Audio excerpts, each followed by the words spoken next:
क्रांति की शुरुआत जो है वो दूसरों से उम्मीद रखकर नहीं होती है। क्रांति की शुरुआत होती है खुद क्रांति बनने से।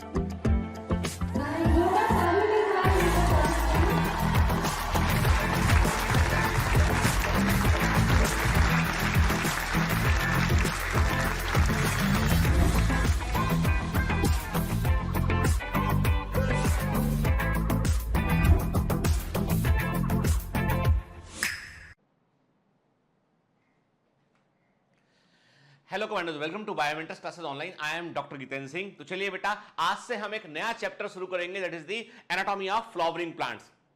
मुझे मालूम है कि आप में से कई सारे लोग वेट कर रहे हैं ह्यूमन फिजियोलॉजी के लेक्चर्स का, तो बिल्कुल सही बात है, ह्यूमन फिजियोलॉजी के लेक्चर्स भी बेटा शुरू होंगे आपके बहुत जल्दी। लेकिन पहले हम क्या करते हैं, हम ऐसे चैप्टर को कवर कर लेते हैं जिसको हमें थोड़ा सा जो है वो जो बोर भी है, थोड़ा सा जो है ऐसा भी चैप्टर है जिसके बारे में हम सोचते हैं कि अरे पता नहीं, मतलब पढ़ेंगे बाद में पढ़ेंगे, नहीं, पहले उसको कर लो, क्योंकि इंटरेस्टिंग चीज तो हम बाद में कर ही लेंगे हम के। अभी ये जो चैप्टर है, ये चैप्टर के बाद हम जो है प्लांट किंगडम को भी शुरू कर पाएंगे।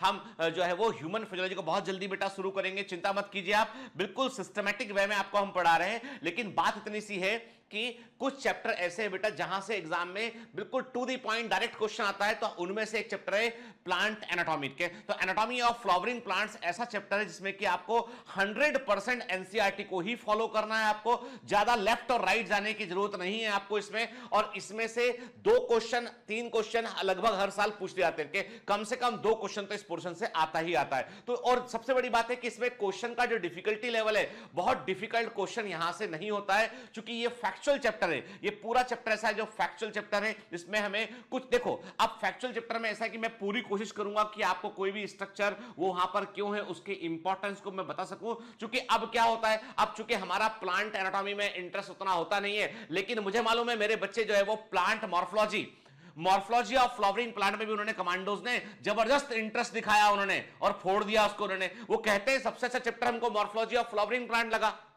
मेरे लिए बहुत गर्व की बात है कि आपको प्लांट मॉर्फोलॉजी अच्छा लगा, मेरे लिए गर्व की बात है। बस मैं पूरी उम्मीद करूंगा, पूरी कोशिश करूंगा, ईमानदारी से प्रयास करूंगा कि इस चैप्टर को, जो ये anatomy of flowering plant chapter है, इसको भी मैं ऐसे अच्छे से पढ़ाऊं आपको, जिससे कि आपको ये भी फेवरेट चैप्टर की लिस्ट में कहीं शामिल हो जाओ। मैं पूरा प्रयास करूंगा। हालांकि मैं पहले ही आपको जो है वो डिस्क्लेमर दे देता हूं आपको, मैं पहले ही मैं डिस्क्लेमर दे दूंगा कि लेक्चर के दौरान आपको नींद आ सकती है, उसके लिए मैं जिम्मेदार नहीं होऊंगा, ठीक है। हो सकता है कि आपको ऐसा लगे कि ये क्या है, मतलब जितेंद्र सर को क्या हो गया है, तो उसके लिए भी जिम्मेदार मैं नहीं होऊंगा, क्योंकि मुझे जहां मेरिस्टेम पढ़ाना है वहां मेरिस्टेम पढ़ाना है, जहां परमानेंट टिश्यू पढ़ाना है वहां परमानेंट टिश्यू पढ़ाना है, जहां जाइलम पढ़ाना है वहां जाइलम पढ़ाना है, जाइलम के जो हिस्से पढ़ाने हैं तो वैसे हिस्से पढ़ाने हैं, ठीक है ना। In fact I am trying my best कि मैं आपको जो है चीजों को कोरिलेट करके बता सकूं मैं, लेकिन तब भी मैंने पहले ही डिस्क्लेमर दे दिया है, ठीक है। तो ये ऐसा मत बोलना कि सर बहुत बोर हो गए आप तो, हाँ ठीक है, सो मत जाना है, ठीक है, जगह रहने का प्रयास करना ड्यूरिंग दी लेक्चर। चलिए, तो सबसे पहले अब देखो बेटा, जब हम बात करते हैं, जब हम एनाटॉमी की बात करते हैं, तो व्हाट डिड इट, इसका मतलब क्या है, क्या जानना चाहते हैं हम। देखो, जब आपने एक प्लांट के बाहरी रूप रंग को देखा कि इसकी लीफ ऐसी दिखती है, इसका फ्लावर ऐसा दिखता है, इसका जो है वो इसका इन्फ्लोरेसेंस ऐसा है, इसकी रूट ऐसी है, तो वो हो गया मॉर्फोलॉजी ऑफ फ्लावरिंग प्लांट हो गया, ठीक है। लेकिन जब प्लांट के आप इंटरनल स्ट्रक्चर की स्टडी करते हैं, जब पौधे के आप आंतरिक संरचनाओं की स्टडी करते हैं, आप ट्रांसफर सेक्शन काटते हैं, लॉन्गिट्यूडनल सेक्शन काटते हैं, और कुल मिलाकर आप प्लांट के अंदरूनी भागों को समझते हैं ना, तो वो होता है एनाटॉमी। भाई आपको बता दूं मैं कि जब आप एमबीबीएस करने पहुंचेंगे ना, सुनना मेरी बात ध्यान के, जब आप एमबीबीएस करने पहुंचेंगे ना, तो सबसे खतरनाक सब्जेक्ट जो आपको लगेगा ना पूरे आपके एमबीबीएस के दौरान, वो होगा ह्यूमन एनाटॉमी। जिसको याद करने में या वो आपको बता दूं मैं, ह्यूमन एनाटॉमी इतना खतरनाक सब्जेक्ट है कि बहुत सारे बच्चे जो है उसी के नोट्स, उसी के एटलस सब ढूंढते थे फर्स्ट ईयर में के, किसी प्रकार से एनाटॉमी निकल जाए बस, क्योंकि एनाटॉमी में इतना याद करना पड़ता है। ह्यूमन एनाटॉमी में आपको लगता है अरे सर क्या है, कुछ मसल से, कुछ वो बोन से, अरे दादा जब एमबीबीएस में पहुंचोगे ना तो मालूम चलेगा कि क्या ऐसा है जो नहीं है, सब कुछ है, ठीक है। तो बहुत ही जो है वो एक बोन के अंदर जो है 50 पार्ट है जिनके बारे में बताना पड़ेगा आपको। तो ग्रेटर ट्रोकेंटर क्या होता है, लेजर ट्रोकेंटर क्या होता है, वो बोलोगे ये क्या चीज है सर ट्रोकेंट, ओलेक्रोनल फोसा कहां पर है, ओलेक्रोनल प्रोसेस कहां पर है, तो मतलब ये एग्जामिनर जो है ना ब्रेकियल प्लेक्सस, ठीक, एनाटॉमिकल स्नफ बॉक्स, मतलब ऐसे ऐसे क्वेश्चन पूछेगा तो उसके लिए पढ़ना पड़ेगा। तो भैया एक काम करते हैं कि ये ऐसे ही हम प्लांट की बात करें तो एक प्लांट के अंदरूनी हिस्सों की हम बात करते हैं, जबकि प्लांट के अंदरूनी हिस्से बहुत आसान है, इतने कठिन है ही नहीं है, ज्यादा कुछ कॉम्प्लिकेशन उसमें है ही नहीं है। अरे इवोल्यूशन में कितना पीछे प्लांट हमसे, अरे मोनेरा बना, प्रोटिस्टा बना, प्लांटी बना, देन फंजाई, देन एनिमेलिया, है ना, तो सिंपलेस्ट है। अब तो कहने का मतलब यह है कि द ब्रांच ऑफ बॉटनी, वनस्पति विज्ञान की वह शाखा dealing with the internal organisation of the plant, जो उसमें पौधे के आंतरिक संरचना का अध्ययन करते हैं, उसको प्लांट एनाटॉमी कहते हैं। लेकिन जब हम इंटरनल स्ट्रक्चर की study with the help of microscope करते हैं, ध्यान से मेरी बात सुनिएगा, ठीक है, जब हम जो है इंटरनल स्ट्रक्चर की study with the help of microscope करते हैं तो बेटा क्या वर्ड यूज करते हैं, उसके लिए हम हिस्टोलॉजी वर्ड यूज करते हैं, जिसमें हम टिश्यू को और गहराई से जाकर समझते हैं। तो हिस्टोलॉजी में हम जो है इंटरनल ऑर्गन की study with the help of microscope करते हैं। जब बगैर माइक्रोस्कोप के हम इंटरनल स्ट्रक्चर समझते हैं तो वो होता है प्लांट एनाटॉमी होता है। तो एनाटॉमी का ही एक हिस्सा है हिस्टोलॉजी के। तो फादर ऑफ प्लांट एनाटॉमी जो है वो ग्रे को हम जो है वो ग्रू को हम जो है फादर ऑफ प्लांट एनाटॉमी कहते हैं, ग्रे को हम, ठीक है, याद रखिएगा। अब प्रश्न उठता है सबसे पहला फंडामेंटल कि पौधों में, अब सुनिएगा पीछे लिखा बाद में पढ़ना है, पहले मेरी बात पे ध्यान दो, के सब पता चल जाता है मेरे को, ऐसा नहीं है कि। तो अब मैं आपसे क्या पूछ रहा हूं, मैं आपसे पूछ रहा हूं कि जब आप बोलते हैं कि प्लांट का ऑर्गेनाइजेशन किस तरह का है, तो हम बोलते हैं देखो कोई भी ऑर्गेनिज्म जो है वो मिलके बना है किससे, सेल से, कोशिकाओं से। सेल्स के मिलने पर बनता है टिश्यू, ठीक है, टिश्यू के मिलने पर बनता है टिश्यू सिस्टम प्लांट के अंदर, ठीक है, और इससे बनती है प्लांट बॉडी, ठीक है। हालांकि एनसीईआरटी में उन्होंने कई जगह पर ऑर्गन वर्ड यूज किया गया, ऑर्गन वर्ड यूज किया हुआ है, लेकिन टेक्निकली बायोलॉजी के पॉइंट ऑफ व्यू से, एक बॉटनिस्ट के पॉइंट ऑफ व्यू से प्लांट्स में हम ऑर्गन वर्ड का इस्तेमाल जनरली नहीं करते हैं। हम ऐसा ऑर्गन प्लांट्स के लिए उतना सिग्निफिकेंट वर्ड नहीं है जितना सिग्निफिकेंट वर्ड है टिश्यू सिस्टम के। तो प्लांट्स में बेसिकली होते हैं टिश्यू सिस्टम। पर कन्वेंशनली जैसे लीफ है, लीफ को बोल दिया हमने ऑर्गन फॉर फोटोसिंथेसिस, ठीक है, ऐसा जनरल बोल देते हैं उसको हम, लेकिन असल में हर पौधे में जो ऑर्गेनाइजेशन है वो है सेल्स के लेवल पर, टिश्यू के लेवल पर, टिश्यू सिस्टम के लेवल पर, देन दी प्लांट बॉडी के फॉर्म में, ठीक है। अब यहां पे सबसे इंपॉर्टेंट चीज जो है वो है टिश्यू। क्या होता है टिश्यू? देखो भैया ऐसा है कि टिश्यू की सबसे बड़ी खास बात यह है कि टिश्यू जो होता है वो फिजिकली लिंक सेल्स के, यानी ऐसी कोशिकाएं जो आपस में जुड़ी होती हैं, फिजिकली लिंक कोशिकाओं का एक ग्रुप होता है, समूह होता है, ठीक है। एसोसिएटेड इंटरसेलुलर सब्सटेंसेस, उसमें कुछ आधारी पदार्थ भी साथ में होते हैं, और ये कॉमन ओरिजिन का होता है और एक स्पेशलाइज्ड फंक्शन को करने के लिए मॉडिफाइड होता है। अब सुनो बात को, समझो क्या हुआ। प्रकृति की प्रयोगशाला में बहुत सारे एक्सपेरिमेंट चल रहे थे। ये बात कर रहे हैं हम इवोल्यूशन के समय की बात कर रहे हैं कि यूनिसेल्ड ऑर्गेनिज्म बने। अब यूनिसेल ऑर्गेनिज्म को जो है वो जब कहा गया कि भाई ठीक है तुम जो है वो अब लाइफ बन चुकी है, यूनिसेल ऑर्गेनिज्म बने, और यूनिसेल ऑर्गेनिज्म ने कहा कि भैया हमको बड़ी दिक्कत ये है कि यदि हम अपना साइज बढ़ाते हैं तो हमारा सरफेस वॉल्यूम रेशियो घटता है और हमारा मेटाबॉलिक एक्टिविटी स्लो डाउन हो जाता है। पता है आपको, पढ़ा हुआ है हमने ऑलरेडी। कोई सेल का लगातार साइज बढ़ेगा तो सरफेस वॉल्यूम रेशियो घटता है, तो less surface is available for the absorption of the food, और फूड कम आएगा तो मेटाबॉलिक एनर्जी जो है वो कम हो जाएगी, ठीक है।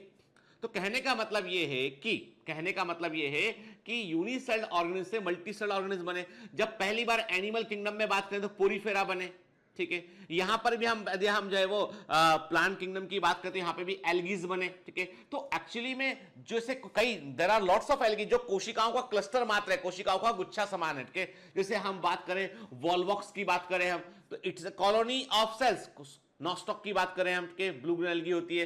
तो यहां पर भी क्या हुआ, कई सारी कोशिकाएं साथ में मिल गई और हर सेल ने कहा कि हम अपना काम खुद करेंगे, हम अपना काम खुद करेंगे। अब बड़ी समस्या है, काम अपना खुद कर सकते। जैसे फॉर एग्जांपल आप इमेजिन कीजिए कि आप घर में सुनिएगा, कहानियां सुननी पड़ेंगी, एनाटॉमी बोर है इसलिए कहानियां सुननी पड़ेंगी ताकि आप सो ना जाएं, ठीक है। तो हमारे घर में क्या है, मम्मी है, पापा है, भाई है, बहन है, आप है, ठीक है। एक इमेजिन कर लेते हैं बेटा, ठीक है ना। आप बोलेगे मैं तो सर अकेला लड़का हूं, ठीक है सर, मैं तो 3 बहन हूं, मैं तो 3 भाई हूं। अरे एक कल्पना कर रहे हैं हम, तो मैंने क्या, अब आपके घर में मम्मी पापा भाई बहन और आप, ठीक है। आप इमेजिन कीजिए कि घर में एक दिन ऐसा ऑर्डर निकलता है, घर में पिताजी एक दिन आके बोलते हैं देखो ऐसा है, आज से व्यवस्था चेंज। क्या चेंज साहब? चेंज ये, हर आदमी अपना कमाएगा, अपना खाएगा, हर आदमी अपना खाना खुद पकाएगा, सब काम अपने खुद करेगा वो। अब इसमें क्या हुआ, आपको ऑफिस भी जाना है, अब तो नौकरी भी ढूंढनी, नौकरी भी करनी है, ऑफिस भी जाना है, घर आके खाना भी पकाना है, मतलब पूरे 5, और 5 लोग सेम काम कर रहे हैं, 5 लोग जो है वो सेम काम कर रहे हैं, 5 लोग जो है वो सेम काम कर रहे हैं कि हर व्यक्ति जो है वो ऑफिस जा रहा है, हर व्यक्ति ऑफिस से आ रहा है, हर व्यक्ति अपना खाना पका रहा है, हर व्यक्ति वही काम कर रहा है। अब आप बोलोगे अरे सर इससे तो जो है वो मतलब लाइफ तो बिल्कुल हेल हो गई, वो तो हर आदमी वही काम कर रहा है, आके पूरे घर में कुछ दिन भर लोग आ रहे हैं थके हारे ऑफिस से आ रहे कुछ नहीं, और आके फिर खाना पका रहे हैं, हर आदमी वही काम कर रहा है। टफ तो है लाइफ, टफ है कि नहीं बताओ। अब घर में क्या हुआ, देखो क्या व्यवस्था की है, घर में डिवीजन ऑफ लेबर हो गया। पापा ने कहा देखो भैया ऐसा है, हम ऑफिस जाएंगे, हम अच्छे से बेहतर काम करेंगे, तुम सब लोगों को खाने पीने की, अपने रहन सहन की चिंता करने की जरूरत नहीं है, वो हमारी जिम्मेदारी है। मम्मी ने कहा कि हम पूरा घर मैनेज करेंगे, हर व्यक्ति के लिए खाना पीना पूरा, वो भी बड़ा इंपॉर्टेंट काम है। मम्मी ने जो कहा वो भी बड़ा इंपॉर्टेंट काम है कि मैं ये नहीं बोलता हूं कि हर व्यक्ति को, हर महिला को हाउसवाइफ होना चाहिए, मैं बोलता हूं कि वो हाउसवाइफ होना कोई छोटा काम नहीं है, बहुत टफ काम है, ठीक है। तो वो पूरा मैनेज करती है, बच्चों का टिफिन लगाना, हस्बैंड का टिफिन लगाना, घर का पूरा व्यवस्था रखना, बिल मिल सब सारा कुछ काम वो उन्होंने संभाल लिया। बच्चों का काम ये है पढ़ाई करो ताकि कल को तुम फिर कमाने लगो, तुम्हारी व्यवस्था तुम अब ठीक कर सको, ठीक है। बच्चों से बोला अपना अपना कमरा मैनेज, तो छोटा छोटा काम सबको मिल गया। बड़े भाई की ड्यूटी है, क्या ड्यूटी बड़े भाई की? सब्जी लेके आना बाजार से, तुम्हारी ड्यूटी है, ठीक है, सब्जी लेके आना। पापा जब खाना खाने जाए दुकान पर बैठ जाना उस समय के लिए, भाई दुकान की शॉप है वो तो कभी खाली नहीं छोड़ते हैं दुकान को। तो कहने का मतलब ये है कि अभी काम को ऐसे बांट लिया, इससे क्या हुआ, पूरा घर सिस्टमेटिक वे में आगे चल रहा है। मम्मी पापा आप सब अपना अपना काम कर रहे हैं, तो इफिशिएंसी घर की बढ़ी या नहीं बढ़ी? बिल्कुल बढ़ गई है, बिल्कुल इफिशिएंसी बढ़ गई, घर और सुचारू रूप से काम करने लगा, पहले अव्यवस्था हो गई थी। तो कहने का मतलब ये कि प्रकृति ने भी यही प्रयोग किया, उन्होंने कहा कि हर सेल अपना अपना काम खुद करेगी, तो बड़ी प्रॉब्लम है भाई, क्योंकि इसमें जो है वो इफिशिएंसी नहीं आ रही, इसमें कोई कोऑर्डिनेशन नहीं आ रहा है, ठीक है। तो क्या किया, सेल्स का ग्रुप बनाया गया और उस ग्रुप को आपस में कोऑर्डिनेशन किया गया उसके बीच में कि भैया तुम मिलके काम करो, और अब बन गया टिश्यू। अब अलग अलग सेल्स के अलग अलग गुच्छे बने, और किसी ने बोला कि देखो हम काम करेंगे रेस्पिरेशन में, हम हेल्प करेंगे, हम तो जो है वो इमेजिन कर रहे हैं कि हम फूड बनाने में हेल्प करेंगे, हम एक्सक्रीशन में हेल्प करेंगे। कुछ सेल्स ने बोला हम रिप्रोडक्शन में हेल्प करेंगे। सबने काम बांट लिए, सबको बराबर फूड मिल रहा है। एक जो सेल्स फूड को लेके आ रही है, बना रही, सबको डिस्ट्रीब्यूट कर रही है। कुछ सेल जो गैसेस प्रोवाइड कर रही है वो प्रोवाइड कर रही है। ऐसे ही तो एनिमल का विकास हुआ है, ऐसे ही प्लांट का विकास हुआ है। तो ये क्या है, ये डिवीजन ऑफ लेबर है, कार्य का श्रम विभाजन है, बांट दिया कि सब मिल बांट के।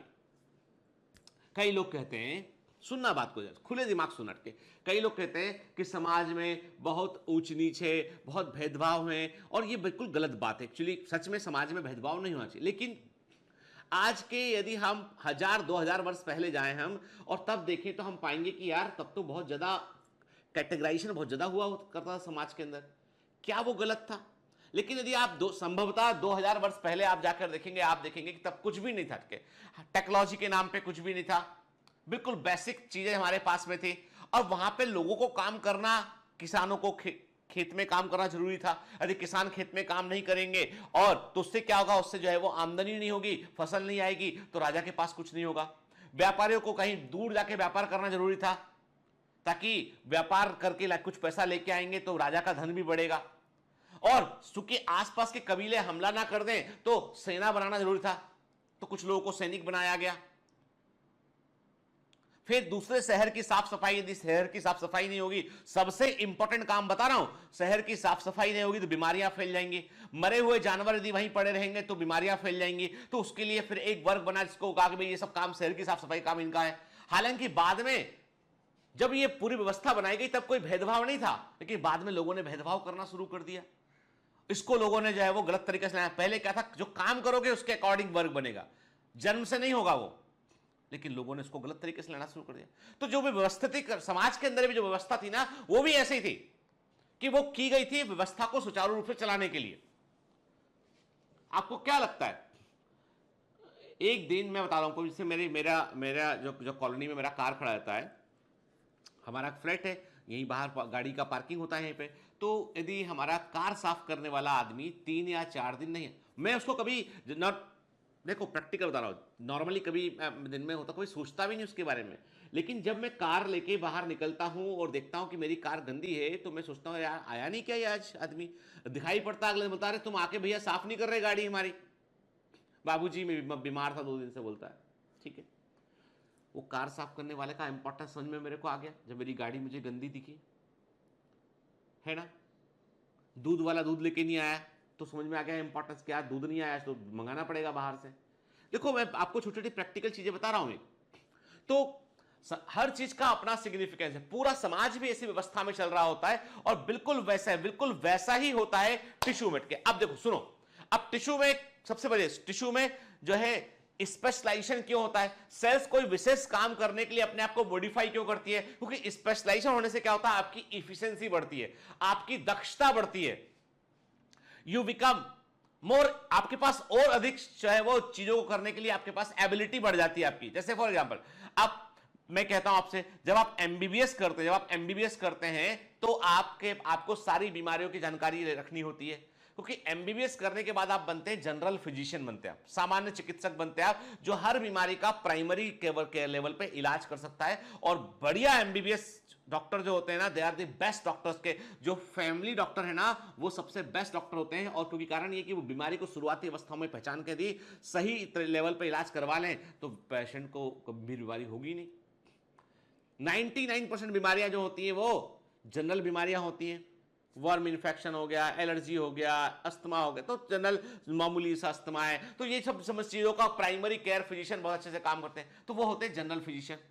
लेकिन आंख में चोट लग गया मान लो, ठीक है, इमेजिन आंख में चोट लग गया तो क्या करेंगे, तो जनरल फिजिशियन की अपनी एक लिमिटेशन है, वो बोलेगा भैया ऑर्थो वाले को दिखाओ, आंख वाले डॉक्टर को दिखाओ, तो आंख वाले डॉक्टर के पास गए। अब आंख वाला डॉक्टर देखेगा, हाँ ठीक है, उसने कहा ये रेटिना तक चला गया चोट इसका, बोलेगा मैं आपको अभी ट्रीटमेंट शुरू करते हैं आपके यहां, हम रेटिना वाले डॉक्टर साहब उनको बुलाते हैं। अब सोचो आंख में भी स्पेशलाइजेशन है, आंख के अंदर भी फेलोशिप है कि ग्लूकोमा, मेरी एक सिस्टर है, कजिन सिस्टर, वो ग्लूकोमा की एक्सपर्ट है, ग्लूकोमा बीमारी की, तो उनके हॉस्पिटल है बड़ा सा, उसमें एक डॉक्टर काम करते हैं, वो रेटिना के स्पेशलिस्ट है, विट्रो रेटिनल स्पेशलिस्ट।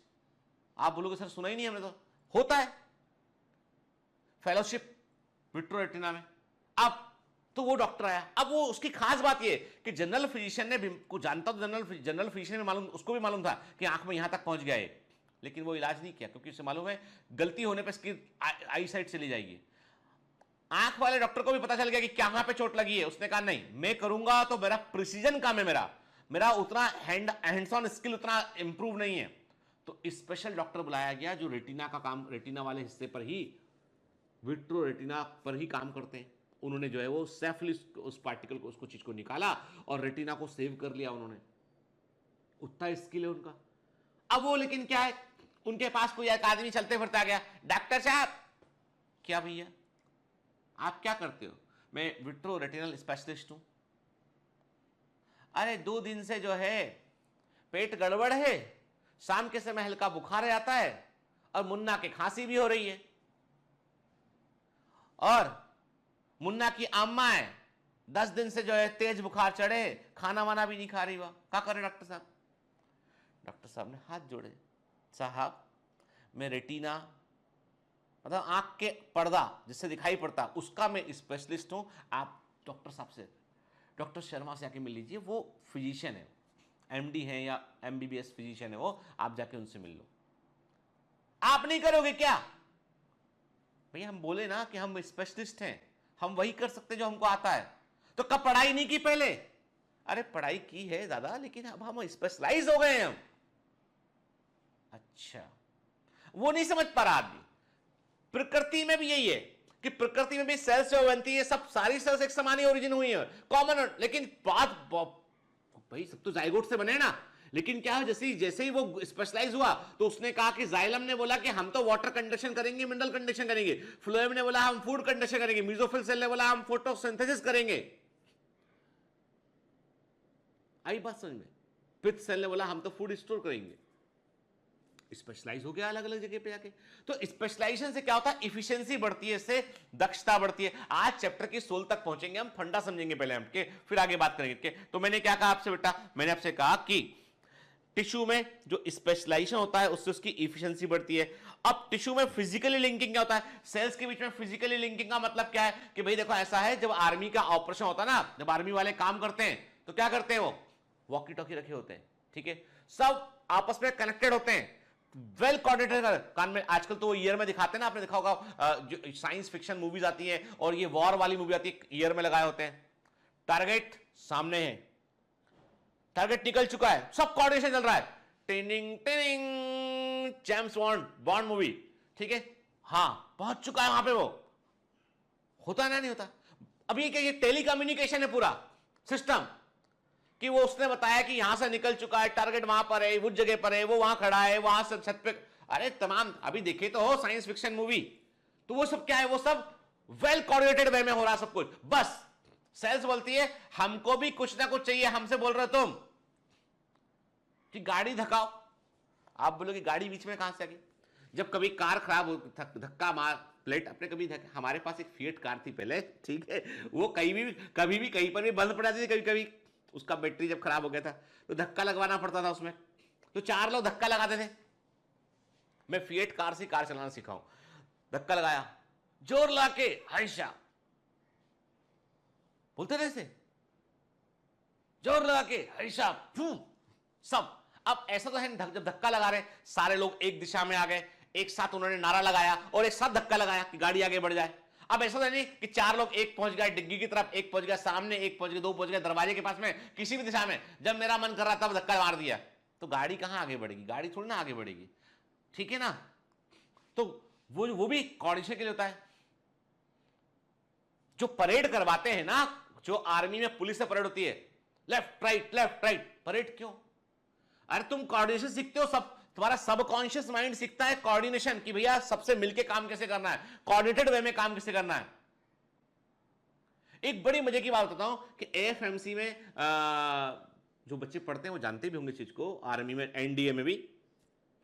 एनडीए के मैंने एक बार क्या देखा कि मैं कभी किसी काम से मैंने एनडीए नेशनल डिफेंस एकेडमी के कुछ लोगों से मेरा वास्ता पड़ा, तो मैंने देखा कि वो लोग क्या है, जब वो नॉर्मल भी बाजार में दी, वो एनडीए के जो बच्चे हैं ना लड़के, यदि नॉर्मल भी बाजार में जाते ना तो परेड कर करके ऐसा होता है कि यदि 3-4 लोग दोस्त साथ में आ रहे हैं ना, तो पहले तो अपना रैंडम चल रहे होते हैं, लेकिन ब्रेन इतना शार्प होता है कि थोड़े समय के बाद उनके लेफ्ट पैर राइट पैर एक साथ चलने लगता है।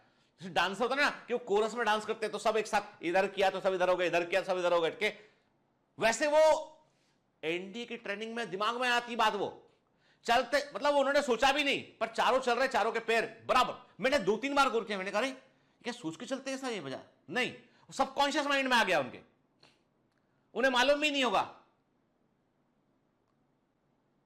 सच्चाई है। तो ये जो है कोऑर्डिनेशन जो है वो कैसे, वो उसे करने के लिए फिजिकली लिंकिंग बड़ी जरूरी। सेल्स बोलती है कि भैया हमको कोई कम्युनिकेशन का साधन तो दो। तो प्लाज्मोडेस्माटा पढ़ा हुआ है हमने साइटोलॉजी। प्लाज्मोडेस्माटा वो प्रोटोप्लाज्म के धागे होते हैं जो एक सेल से अगली सेल में जाते हैं और ये फिजिकल लिंकिंग करते हैं, ठीक है। फिर अब टिश्यू की कंडीशन क्या है? टिश्यू की सबसे बड़ी कंडीशन ये है कि cell should be from the common origin, कोशिकाएं जो है वो कॉमन ओरिजिन की होना चाहिए। मतलब ये है कि सिमिलर सेल से वो ड्राइव होना चाहिए। टिश्यू की सबसे इंपॉर्टेंट चीज है कि वो सेल्स जो है वो कॉमन ओरिजिन की होना चाहिए और साथ में उनके बीच में फिजिकल लिंकिंग होना चाहिए, भौतिक संपर्क होना चाहिए और वो स्पेशलाइज होना चाहिए किसी पर्टिकुलर फंक्शन के लिए, ठीक है, क्लियर। चलो अब एनसीईआरटी के अकॉर्डिंग देखते हैं आगे, ठीक है। देखो हमने क्या किया, हमने एक 3D मॉडल हम एक 3D मॉडल देख रहे हैं, हम समझ रहे हैं एक प्लांट को, एक पौधे को हम एज ए सिस्टम देख रहे हैं, पौधे को हम एज ए सिस्टम देख रहे हैं। तो क्या दिखाई पड़ रहा है? हमने कहा एंकरेज के लिए, सपोर्ट के लिए रूट हो गया है, ठीक है, ऊपरी उभरे हुए भाग को सपोर्ट देने के लिए स्टेम हो गया है, फूड के बनाने के लिए लीव्स हो गया है, और ये ग्रोइंग पॉइंट हो गया है इसका। ठीक है, तो हमने एक सिस्टम के रूप में हमने 3D मॉडल देखा प्लांट का। तो हम क्या करेंगे अब, हमको क्या क्या समझना है, मतलब हमको समझना है ग्रोइंग पॉइंट्स कैसे काम करते हैं, टिश्यू कितने प्रकार के प्लांट के अंदर होते हैं, प्लांट के जो ऑर्गन जिनको बोलते हैं रूट, स्टेम और लीफ, उनकी एनाटॉमी कैसी होती है, उस पर हम बात करेंगे आगे। ठीक है, चलिए पहले हम बात करते हैं एनसीईआरटी पे क्या लिखता है, study of internal structure of plant is called anatomy. ठीक है, क्या बोलते हैं उसको, प्लांट एनाटॉमी कहते हैं उसको। क्लियर? ठीक है, चलिए आगे बढ़ते हैं। Plants have cells as the basic unit, पौधों में कोशिकाएं, अरे cells are the structure and function unit of all living being, है ना, तो कोशिकाएं तो यूनिट होती है। Cells are organised into tissues and in turn the tissues are organised into organs. देखो यहां पर एनसीईआरटी ने लिखा है ऑर्गन्स, एक्चुअली में ये होता है टिश्यू सिस्टम के, पर एनसीईआरटी को हम यहां पे क्रॉस नहीं करते, इन्होंने ये जो ऑर्गन वर्ड यूज किया है वो एक जनरल वे में उन्होंने वर्ड यूज किया है। ठीक है ना, different organs in a plant show differences in their internal structure. Within the angiosperm, the monocots and dicots are also seen to be anatomically different. Monocot का स्टेम का ट्रांसवर्स सेक्शन अलग होता है, डाइकॉट के स्टेम का transverse section अलग होता है। मोनोकॉट की रूट और डाइकॉट की रूट को कंपेयर करोगे ट्रांसवर्स सेक्शन में तो अलग अलग दिखाई पड़ेंगे, तो एनाटॉमिकल डिफरेंसेस देखने मिलती है। Internal structure also shows adaptation to diverse environment. देखो बड़ी मतलब प्लांट एनाटॉमी जो है उसमें हम उस पर इन्वायरमेंट का असर भी पड़ता है, और कुछ ऑर्गन में हमको जो है वो एडाप्टेशन भी देखने मिलते हैं। जैसे कि देखिए, सुनिए बात को समझिए। अब गर्मी, एक प्लांट ऐसा है जो रेगिस्तानी हिस्से में रहता है, बहुत गर्मी पड़ती है, वाटर क्या इंटेक काम है, तो उस प्लांट के अंदर क्या होना चाहिए, वाटर लॉस करने वाले ऑर्गन होना चाहिए या वाटर सेव करने वाले होना चाहिए। आप बोलोगे बिल्कुल सही बात है सर, वाटर सेव करने का अरेंजमेंट होना चाहिए। तो क्या होगा, उसकी लीफ के ऊपर यदि लीफ प्रेजेंट है तो लीफ के ऊपर थिक क्यूटिकल, मोटी सी वैक्सी बर्थ बन जाएगी, मोटी सी वैक्सी लेयर हो जाएगी ताकि कि वाटर कम से कम बाहर निकले। और गर्मी यदि अधिक है तो लीफ झड़ जाएगी, कांटे बन जाएगी। वो कैक्टस में होता है भाई, कैक्टस में जो स्टेम होता है वो स्टेम लीफ के समान कन्वर्ट होता है, फाइलोक्लेड कहते हैं, और लीफ कांटों में बदल जाती है, स्पाइंस कहते हैं, पढ़ा है ना हमने मॉर्फोलॉजी में। तो ये क्या है, ये भी तो एडॉप्टेशन है। तो हमें इन्वायरमेंट के अकॉर्डिंग एडॉप्टेशन भी देखने मिलते हैं। ठीक है, tissue is a group of cells, कोशिकाओं का एक समूह होता है ऊतक, हैविंग ए कॉमन ओरिजिन, ये वर्ड याद रखिएगा, कॉमन ओरिजिन एनसीईआरटी में लिखा है, and usually performing a common function करता है। A plant is made up of different kind of tissue, एक पौधे में विभिन्न प्रकार के टिश्यू होते हैं, और इनको बेसिकली हम दो कैटेगरी में डिवाइड करते हैं। एक वो जो डिवाइड कर सकते हैं, जो डिवाइजिबल है, दूसरे वो जो नॉन डिवाइजिबल है, जो डिवाइड नहीं कर सकते हैं। डिवाइड करने वाले मेरिस्टेमेटिक टिश्यू है, और जो नहीं कर सकते वो परमानेंट टिश्यू है। ठीक है, ठीक, मेरिस्टेमेटिक टिश्यू होते हैं वो डिवाइड करने वाले होते हैं, परमानेंट टिश्यू जो होते हैं वो डिवाइड नहीं कर सकते हैं। दो कैटेगरी पौधों में ज्यादा कॉम्प्लिकेशन। जैसे अब हमने जब एनिमल्स टिश्यू पढ़े, जब हमने एनिमल टिश्यू पढ़ा तो क्या देखा हमने जब एनिमल टिश्यू पढ़ा तो क्या देखा, हमने कहा इपिथेलियल टिश्यू होता है, कनेक्टिव टिश्यू होता है, मस्कुलर टिश्यू होता है, नर्वस टिश्यू होता है, फिर इपिथेलियम के टाइप देखे हमने। ठीक है, हमने फिर जो है वो मसल्स के टाइप देखे, हमने कनेक्टिव टिश्यू के टाइप देखे, फाइबर्स कनेक्टिव टिश्यू होता है, फ्लूइड कनेक्टिव टिश्यू होता है, नर्वस सिस्टम को देखा हमने। तो कहने की बात यह है कि पौधों में तो बहुत सिंपल है, टिश्यू की दो ही कैटेगरी है, एक जो डिवाइड नहीं कर सकते हैं परमानेंट टिश्यू है, और जो डिवाइड कर सकते हैं वो मेरिस्टेमेटिक टिश्यू है। मतलब जो ग्रोइंग पॉइंट होंगे, पौधे के जो ग्रोइंग पॉइंट होंगे, जो वृद्धि बिंदु होंगे, जहां से प्लांट अपनी लंबाई को बढ़ाएगा, अपनी चौड़ाई को बढ़ाएगा, वहां पे कौन सा टिश्यू होना चाहिए, डिवाइड करने वाला टिश्यू होना चाहिए। और वो डिवाइड करने वाला टिश्यू क्या होगा, वो मेरिस्टेमेटिक टिश्यू होगा। ठीक है, और जो हिस्सा ऑलरेडी बढ़ चुका है, जो ग्रोथ कर चुका है, अब उसको अपना काम करना है, फोटोसिंथेसिस करना है, फूड को स्टोर करना है, अब वो टिश्यू कैसा होगा, वो परमानेंट टिश्यू होगा। कॉमन सेंस की बात है यार, ठीक है ना, क्लियर।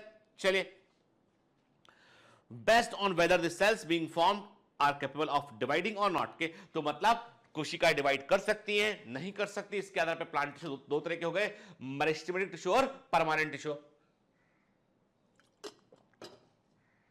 सो तो नहीं गए ना? जागो, पक्का सो तो नहीं गए ना? चलो, अब तो कहने का मतलब हमने बिल्कुल सिंपल लिखा, हमने लिखा कि प्लांट टिश्यू दो तरह के, मेरिस्टेमेटिक टिश्यू और परमानेंट टिश्यू। क्लियर? ठीक है, चलिए। तो पहली बात, मेरिस्टेमेटिक टिश्यू में जो वर्ड है मेरिस्टोज, उसका मतलब होता है क्या बेटा? उसका मतलब होता है डिवाइड करने वाला, डिवाइडेड। ठीक है, और इससे वर्ड आया मेरिस्टेमेटिक वर्ड आया। ठीक है, तो मेरिस्टेमेटिक वर्ड का मतलब क्या है? मेरिस्टेमेटिक वर्ड जो है मेरिस्टोस वर्ड से ड्राइव वर्ड है, ये जो ग्रीक वर्ड मेरिस्टोक्स से उससे लिया गया है, और मेरिस्टोस का मतलब होता है डिवाइडेड। तो याद रखिएगा, मैंने आपको बहुत पहले कहा था, काफी समय पहले मैं बताता रहा आपको कि प्लांट और एनिमल की ग्रोथ में अंतर है। प्लांट में ग्रोथ होती है अनलिमिटेड, पौधों में वृद्धि होती है अनलिमिटेड बट लोकलाइज्ड। ठीक है, और एनिमल में होती है लिमिटेड बट अनलोकलाइज्ड। ठीक है, मतलब पौधों में जो वृद्धि होती है वो लगातार होती है, और लगातार होती है, लेकिन उनके ग्रोइंग पॉइंट फिक्स होते हैं। एनिमल में ग्रोथ जो है, वृद्धि जो है वो लिमिटेड होती है, पर वो पूरी बॉडी में होती है। ये फर्क है, ये हमेशा याद रखना है। ये मैं आपको लिविंग वर्ल्ड चैप्टर से बताता आ रहा हूं। ठीक है, तो मैंने क्या कहा आपसे कि प्लांट, पौधों में जो वृद्धि है वो स्पेसिफिक रीजन में होती है, और ये स्पेसिफिक रीजन ही इनके ग्रोइंग पॉइंट होते हैं, और वहां पर मिलता है मेरिस्टेम। यहां पर जो सेल मेरिस्टेम जो होता है, जो स्पेसिफिक ग्रोइंग पॉइंट होते हैं, स्पेसिफिक रीजन्स होते हैं, और इन स्पेसिफिक रीजन्स को हम क्या बोलते हैं बेटा? इन्हें हम बोलते हैं, इन्हें हम कहते हैं these are the growing points. ठीक है, ग्रोइंग पॉइंट्स हैं। ठीक है, क्या होते हैं? Root tip and shoot tip, जड़ और तने का सिरा होता है, और यहां पे एक्टिव सेल डिवीजन देखने मिलता है, मेरिस्टेमेटिक सेल्स देखने मिलती है। Plants have different kind of meristem. अब जैसे हम बोलते हैं डिफरेंट काइंड ऑफ मेरिस्टेम बोलते हैं, इसका मतलब क्या? देखो बेटा, सुनो, फंडा एकदम क्लियर फंडा, मतलब कोई डाउट दिमाग में नहीं रहना चाहिए। पौधों को ग्रोथ करना है, अब दो तरीके से ग्रो करना है। They should grow in length and they should grow in width. लंबाई बढ़ना चाहिए, चौड़ाई बढ़ना चाहिए। ठीक है, मतलब क्या बोला मैंने आपसे? मैंने आपसे कहा कि पौधों की लंबाई बढ़ना चाहिए और चौड़ाई बढ़ना चाहिए, है ना? ठीक, दो प्रकार से वृद्धि होती है, तो इसके लिए मेरिस्टेम अलग अलग चाहिए पड़ता है। ठीक है, लंबाई में वृद्धि के लिए जो मेरिस्टेम चाहिए पड़ता है वो होते हैं एपिकल मेरिस्टेम होते हैं, वो शीर्ष मेरिस्टेम होते हैं जो लंबाई बढ़ाते हैं। इसको बोलते हैं, लंबाई में बढ़ने को बोलते हैं। अब सुनो, पहले फंडा समझ लो, यही याद कर लो। आप सोच रहे हो कि मैं लिख लेंगे, फिर सोचेंगे, फिर याद कर लेंगे। नहीं बेटा, मेरे साथ यहीं पर जब पढ़ते पढ़ते ही आप याद कर लो, और फिर डीपीएस के जो क्वेश्चन आ रहे हैं उनको लगा लो। कुछ उसके अलावा करने की जरूरत नहीं है। मैं आपसे कह रहा हूं ना, एक भी क्वेश्चन इस चैप्टर से बाहर नहीं जाएगा। मैं पढ़ा रहा हूं बेटा आपको। ठीक है, मैं और क्या बोलूं आपको? देखो बेटा, मेरा जो सपना है ना, वो आपके लक्ष्य से बहुत गहराई से जुड़ा हुआ है। बायोमेंटर्स जो है वो, अब आप बोलोगे कि सर फिर से एक बात रिपीट कर रहे हो। मैं बोल रहा हूं आपसे, हमेशा बोलता हूं आपसे मैं कि बायोमेंटर्स दुनिया का सबसे बेहतर इंस्टीट्यूट भले ही ना हो, बायोमेंटर दुनिया का सबसे बेहतर इंस्टीट्यूट, भारत का सबसे बेहतर इंस्टीट्यूट भले ही ना हो, लेकिन कोई शक नहीं है कि it is the most honest institute which is working for its own commandos, everybody, for education for all motto, for education for all motto।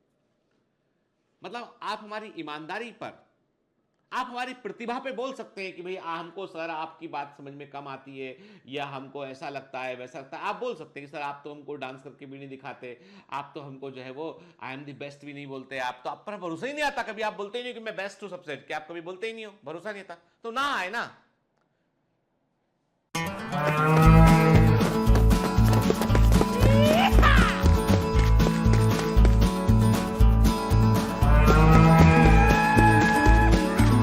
Hi, sorry to disturb you in between lecture.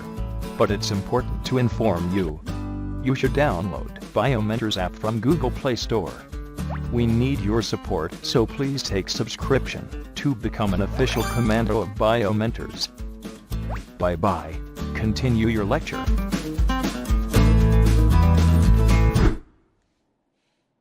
सच्चाई को कभी ये बताने की जरूरत नहीं होती कि वो सच है, क्योंकि जो सच है वो सच है। झूठ को बार बार बोलना पड़ता है, झूठ को बार बार बोलना पड़ता है क्योंकि वो झूठ है और उसे सच में कन्वर्ट करने के लिए बार बार बोलना पड़ता है। सच तो सच होता है। तो हम भले उतने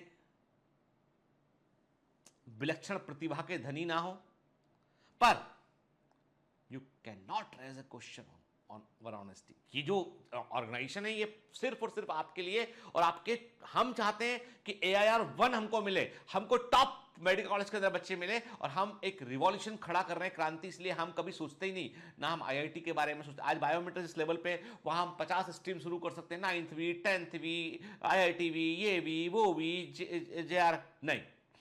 हमारी क्रांति की शुरुआत जो हुई थी वो हुई थी मेडिकल फील्ड से, और हम मेडिकल फील्ड के लिए ही काम करेंगे, उसी में काम करेंगे।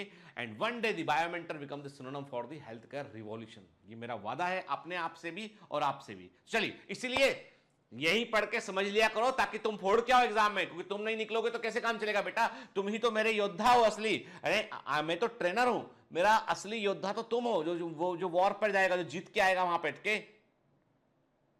समझ गए ना? अर्जुन कौन? आप हैं। समझ गए? अर्जुन है तो द्रोणाचार्य है, अर्जुन नहीं है तो फिर नहीं है। क्लियर? चल, तो अभी आपको मैं बता रहा था कि लंबाई बढ़ती है, चौड़ाई बढ़ती है। लंबाई बढ़ाने के लिए एक मेरिस्टेम चाहिए, चौड़ाई के लिए चाहिए। तो लंबाई का बढ़ना, यही याद करो के, यानी पौधों में लंबाई के बढ़ने के लिए, जो लेंथ के बढ़ने के लिए हम वर्ड यूज करते हैं, हम इसके लिए वर्ड यूज करते हैं, हम कहते हैं प्राइमरी ग्रोथ। प्राइमरी ग्रोथ मतलब लंबाई का बढ़ना, लेंथ का बढ़ना। और फिर हम कहते हैं सेकेंडरी ग्रोथ मतलब चौड़ाई का बढ़ना, विड्थ का बढ़ना। ठीक है, अब मेरी बात सुनो। जब मैंने बोला प्राइमरी ग्रोथ मतलब पहले होने वाली वृद्धि, सेकेंडरी ग्रोथ द्वितीयक वृद्धि बाद में होने वाली, दूसरे नंबर पर होने वाली ग्रोथ, तो पहले पौधे की लंबाई बढ़ेगी फिर चौड़ाई बढ़ेगी। क्लियर? ये फंडा क्लियर? लंबाई बढ़ाने वाले मेरिस्टेम को बोलेंगे प्राइमरी मेरिस्टेम। प्राइमरी मेरिस्टेम बढ़ाएगा लंबाई, प्राइमरी मेरिस्टेम कराएगा प्राइमरी ग्रोथ, और जो चौड़ाई बढ़ाएगा वो, क्या बात है, सेकेंडरी मेरिस्टेम बोलेंगे, जो चौड़ाई को बढ़ाएगा। फंडा क्लियर? जो सिरे पे टॉप पे होगा apical meristem, shoot apical meristem. Root के टॉप पे होगा रूट एपिकल मेरिस्टेम।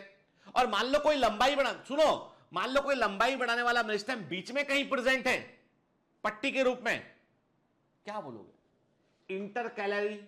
इंटरकैलरी मतलब बीच में प्रेजेंट, बीच में उपस्थित। इंटरकैलेटेड डिस्क पढ़ते हैं एनिमल टिश्यू में हम लोग। इंटर दो के बीच में, दो परमानेंट टिश्यू के बीच में प्रेजेंट है, इसलिए इंटर वर्ड यूज किया। इंटरकैलरी मेरिस्टेम बोलेंगे, वो भी लंबाई बढ़ाता है। एपिकल मेरिस्टेम भी लंबाई बढ़ाता है। दोनों प्राइमरी मेरिस्टेम की कैटेगरी में आते हैं।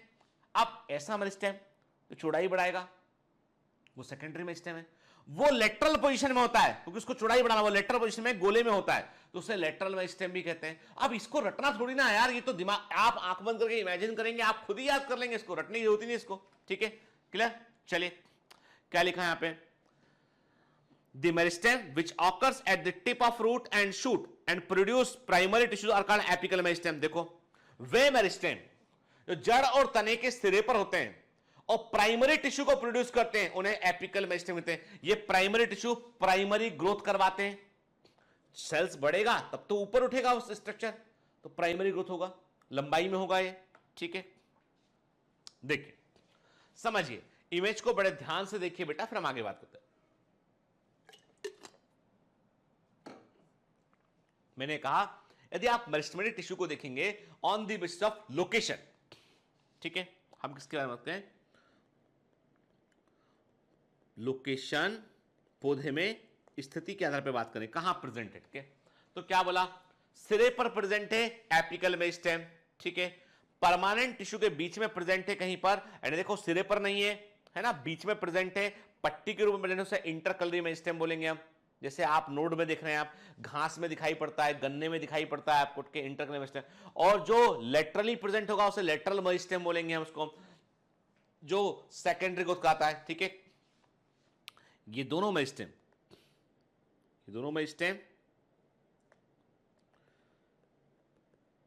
प्राइमरी ग्रोथ कहते हैं, और ये क्या कहता है, ये कहता है सेकेंडरी ग्रोथ कहता है। लिख लेना बेटा के, इंपॉर्टेंट है के, है ना, कि छोटी छोटी बातें कंफ्यूज करती हैं इसमें ना, और बिल्कुल बेसिक क्वेश्चन एग्जाम में पूछे जाते हैं, बहुत कठिन नहीं आता बेटा, इसलिए हमको याद रहना चाहिए चीजें, है ना। यहां पे गलती नहीं करना आप, ये एक चैप्टर वैसे है जहां पर आप दूसरे के ऊपर एडवांटेज आप ले सकते हैं, ठीक है। देखो आप, अब रूट की मजेदार कहानी है कि रूट का जो एपिकल मेरिस्टेम है, सुनिएगा एग्जाम का क्वेश्चन के, रूट का जो एपिकल मेरिस्टेम है, अरे रंग कैसे चेंज हो गया ये, चलो, जो रूट का एपिकल मेरिस्टेम है ये होता है सब टर्मिनल इन पोजीशन, सब टर्मिनल इन पोजीशन के स्थिति में ये उपशीर्ष होता है, क्योंकि सिरे पे रूट कैप होता है, रूट कैप के पीछे होता है, तो हम बोलते हैं कि रूट के अंदर जो एपिकल मेरिस्टेम है वो सब टर्मिनल पोजीशन में होता है, उपशीर्ष स्थिति में होता है, सिरे के ठीक पीछे होता है, क्योंकि सिरे पे रूट कैप होती है, जड़ें जमीन में ग्रो करती है, तो कहीं मेरिस्टेम डैमेज ना कर जाए, इसलिए उसकी सुरक्षा के लिए कवरिंग होती है, उसे रूट कैप कहते हैं। तो एग्जामिनर क्या क्वेश्चन करता है, एग्जामिनर पूछता है आपसे कि रूट में अधिकतम वृद्धि होती है, सुनिएगा question, maximum growth in root occurs, root में अधिकतम वृद्धि होती है, नंबर 1 ऑप्शन ए है एट द एपेक्स, सिरे पर, ऑप्शन बी है जस्ट बिहाइंड द एपेक्स, सिरे के ठीक पीछे।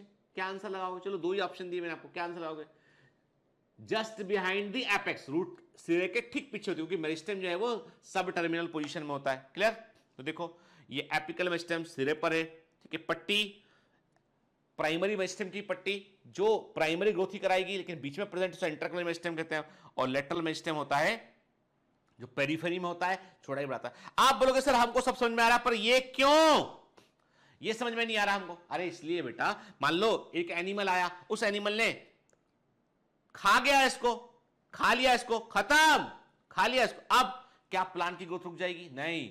तो जो घास होती है, ग्रासेस जो होती हैं उसे हर्बीवोर खा लेते हैं, तो यदि घास का सिरा खा लिया ना तो पौधा तो ग्रो ही नहीं कर पाएगा, तो उसकी ग्रोथ के लिए फिर अंदर प्रोविजन होते हैं, उसमें इंटरकलर मेरिस्टेम पाए जाते हैं ताकि प्लांट ग्रो कर सके, ठीक है ना। प्रकृति ने हर जगह पर हर तरह का एडॉप्टेशन ध्यान में रखा है, ठीक है। देखो एपिकल मेरिस्टेम प्राइमरी ग्रोथ कहते हैं, और ये प्राइमरी ग्रोथ किसमें होती है बेटा, ये लंबाई में होती है, लेंथ में होती है, ठीक है। Occurs at the tip of shoot and root and produces new leaves and flowers के।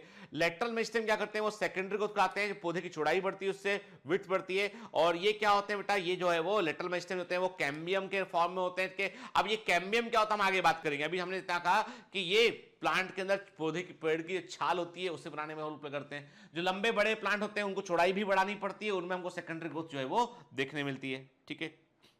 देखो क्या लिखा है एनसीईआरटी में, root apical meristem occupies the tip of root while the shoot apical meristem occupies the distant most region of the stem axis। क्या देखो, root meristem root की tip पर है, ठीक है। शूट एपिकल मेरिस्टेम जो होता है वो स्टेम के सिरे पर होता है, ठीक है।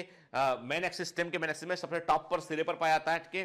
फिर during the formation of leaves and elongation of stem some cells left behind from shoot apical meristem constitute the axillary bud. अब देखो यहां पे इंपॉर्टेंट बात ये कि जो एक्सिलरी बड, याद है हम पढ़ रहे थे, हमने लीफ की मॉर्फोलॉजी पढ़ी थी, हमने कहा था कि जो लीफ है, लीफ के एक्सेस में हमने कहा था जो लीफ है ये लीफ है बेटा, ठीक है, ये लीफ पेटियोल और ये लीफ लैमिना है, ठीक है। हमने कहा था कि लीफ के एक्सेस पे यहां पे हमें बर्ड दिखाई पड़ती है, इसे हम बोलते हैं एक्सिलरी बर्ड कहते हैं। तो axillary bud is a part of the apical meristem, very very important. Axillary bud primary meristem या एपिकल मेरिस्टेम का भाग होती है, जो जब ये एपिकल मेरिस्टेम ऊपर की ओर बढ़ता लगातार ग्रो कर रहा होता है, तब ये कुछ सेल्स, कुछ मेरिस्टेमेटिक सेल्स छूट जाती हैं जो एक्सिलरी बर्ड को बनाती हैं, और ये एक्सिलरी बर्ड क्या काम करती है, स्टेम की ब्रांच को प्रोड्यूस करती है या नई लीफ को प्रोड्यूस करने में रोल प्ले करती है, ठीक है ना।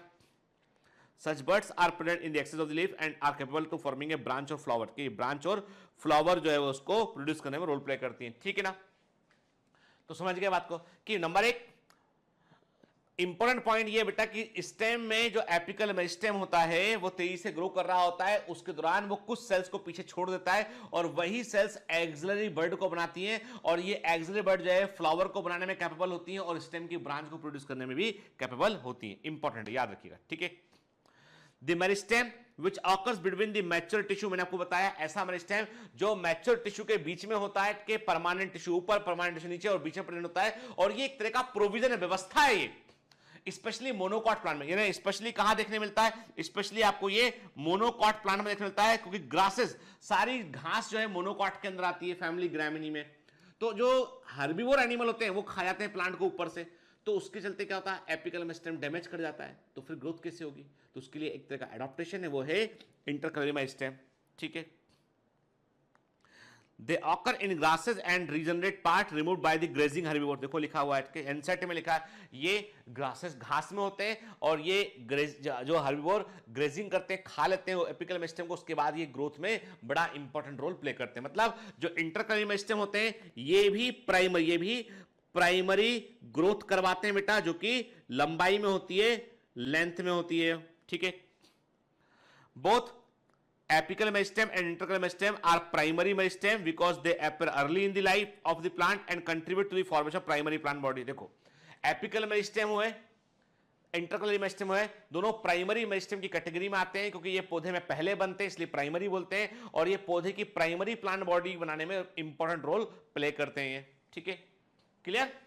फंडा एकदम क्लियर रखना बेटा, इतना बोर नहीं है, याद रखेंगे तो याद रहेगा। और देखो कोई चीज बहुत बोर लगती है ना, तो उसका एक ही तरीका है, पढ़िए और एमसीक्यू ढूंढ के एमसीक्यू लगा लीजिए कि उससे क्या एमसीक्यू आया था। कहीं सर ऐसे तो नहीं बोलते कि आया था, अरे चेक करो ना, देखो आप, हम तो बहुत रिसर्च के बाद पढ़ाते हैं, हम तो बताते हैं, मतलब वो एग्जाम में आया हुआ होता है। ठीक है बेटा, क्योंकि हमको मालूम है ना कि हमें, आप देखो, अब कई बच्चों के साथ थोड़ा सा आपको ऐसा नहीं लगता कि आप थोड़ा सा एक्स्ट्रा माइल चले जाते हैं पढ़ाते पढ़ाते? तुम एक बात बताओ बेटा, किसको शौक है कि वो आपके एक्स्ट्रा एफर्ट करे नॉर्मल से ऊपर? लेकिन जब अपना बच्चा होता है ना, से आप फॉर एग्जांपल जब कभी कार में हम जा रहे होते हैं कहीं, या फ्लाइट में जा रहे होते हैं, तो हमारा बेटा है, छोटा बेटा है, बड़ा बेटा है। बड़ा बेटा तो बड़ा हो गया, वो मतलब अभी 7th क्लास में है वो, तो वो तो मैनेज करता है, 12-13 साल का हो गया। छोटा वाला क्लास 2nd में भी छोटा है, सीट बेल्ट लगाया नहीं लगाया वो चेक करते हैं, भूख तो नहीं लगी बेटा, कुछ खाना तो नहीं है, पूछते हैं 2-4 बार। जब वो कभी वॉशरूम की तरफ जाता है, मतलब घर में था वॉशरूम कई बार गीले होते ना, बेटा देखना ध्यान से, दीदी से बोलो पहले मॉप कर दे, साफ कर दे, गिर मत जाना, चप्पल पहनो, ठंड लग जाएगी पैरों में, मतलब ठंड में नंगे पैर बच्चे घूमते हैं उसके लिए। तो हम क्या करते हैं, हम जो है वो एक्स्ट्रा केयर करते हैं कि नहीं करते, है ना? तो जो अपने बच्चे होते हैं ना, तो आप एक्स्ट्रा केयर करते हैं। तो टीचर भी ऐसी होता है कि हमारा स्टूडेंट है, वो एग्जाम में अच्छा करना चाहिए, किसी भी कारण से ऐसा नहीं हो कि कोई क्वेश्चन छूट जाए उसका, तो वो 100% तो कवर करते ही सिलेबस, साथ में वो उसको में वो लूप होल्स, जो वीक पॉइंट्स हैं जहां से एग्जामिनर पहले क्वेश्चन पूछ चुका, उसको भी कवर करता है, क्योंकि वो हमारा बच्चा है, हमारा अपना बच्चा है। हम एक्स्ट्रा केयर रखेंगे अपने बच्चे के साथ में। बच्चा गुस्सा होता है, बच्चे को लगता है कि पापा बार बार बोलते हो चप्पल पहनने के लिए, स्लीपर पहनने के लिए, नहीं पहनना, बार बार पूछते हो खाने के लिए, नहीं खाना, क्यों पूछते हो? तो पापा है ना, वो पूछते हैं क्योंकि भूखा ना रह जाए। समझ गए बात को, है ना? समझा करो बॉन्ड को बेटा से ना। कई बार क्या होता है, दिल की बातें होती है ना, वो दिल से ही समझोगे तो ही समझोगे, दिमाग लगाओगे ज्यादा समझ में नहीं आएगा। ठीक है, चलिए। हाँ, तो अब हम समझते हैं, अब हमने इंटरकलरी मेरिस्टेम का फंडा देखा, अब उसको हम एक बार इमेज से और समझ लेते हैं कि देखो भाई ऐसा है, इंटरकलरी मेरिस्टेम भी ग्रोथ कर रहा है। कौन सी ग्रोथ करवा रहा है? देखो इमेज को, प्राइमरी ग्रोथ, जो कि लंबाई में होती है। तो अब एपिकल मेरिस्टेम कहां होता है वो देखा हमने, इंटरकलरी मेरिस्टेम कहां होता है वो देखा हमने, और लेटरल मेरिस्टेम कहां होता है वो देखा हमने। ठीक है ना, जो पेरिफेरी में हमको दिखाई पड़ रहा होता है। ठीक है, अब आते हैं हम सेकेंडरी मेरिस्टेम, लेटरल मेरिस्टेम पे। The meristem that occurs in the mature region of the roots and shoot, जड़ और तने के परिपक्व भागों में होता है। लंबाई बढ़ चुकी है, अब और अधिक लंबाई बढ़ेगी तो पौधे का वेट जो है वो इंबैलेंस करके नीचे गिर पड़ेगा, तो चौड़ाई बढ़ानी पड़ेगी ताकि मजबूती हो सके, उसको मैकेनिकल सपोर्ट मिल सके, उसको सहारा मिल सके उसके लिए। अब कई पौधों में जो है रूट और शूट के मैच्योर रीजन में जो है हमको एक मेरिस्टेम देखने मिलता है, पर्टिकुलरली ऐसे प्लांट जिनमें की लकड़ी बनती है, वुडी एक्सेस होता है, मजबूत एक्सेस होता है उनमें के, और प्राइमरी मेरिस्टेम के बाद बनता है ये मेरिस्टेम, इसलिए इसको सेकेंडरी या लेटरल मेरिस्टेम कहते हैं। मतलब पहले क्या होता है, पहले प्लांट में प्राइमरी मेरिस्टेम बनेगा, प्राइमरी मेरिस्टेम डिवाइड करेगा तो primary structure of plant body बनेगा जो लंबा हो जाएगा, उसके बाद उसमें सेकेंडरी मेरिस्टेम बनेगा और फिर वो पौधा चौड़ा होगा, मजबूत हो जाएगा वो। ठीक है, ये सिलेंड्रिकल मेरिस्टेम होते हैं, मतलब ये सिलेंडर के समान होते हैं, क्योंकि चौड़ाई को बढ़ाना है, चौड़ाई को बढ़ाना मतलब पूरे के पूरे गोल एक्सिस, गोले में होंगे, एक्सिस में होंगे, तभी तो चौड़ाई को बढ़ा पाएंगे। ये जो हिस्सा, मान लो ये हिस्सा इस प्रकार था, इसको चौड़ाई में बढ़ाना है तो ये सिलेंडर के रूप में होगा। ठीक है, अब ये टिश्यू कौन से थे? Fascicular vascular cambium. देखो बेटा, फेसिकुलाई मतलब होता है गुच्छा, ग्रुप के अंदर, गुच्छे के अंदर के। जाइलम और फ्लोएम के अंदर जो मेरिस्टेम की एक पट्टी होती है उसे फेसिकुलर वेस्कुलर कैम्बियम कहते हैं।